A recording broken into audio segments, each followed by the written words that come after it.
Курьер! Говори! Курьер! Говори, курьер!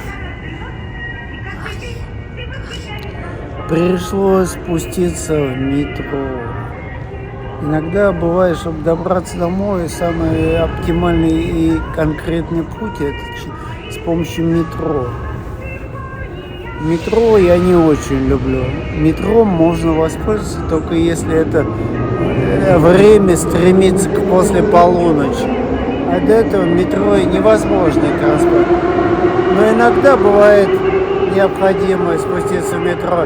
И тут на тебя нахватывает какая-то волна какой-то неизбывной ностальгии. Вот эти станции, которые раньше они нас преследовали, и которыми мы все пользовались. Прекрасное время. Прекрасно.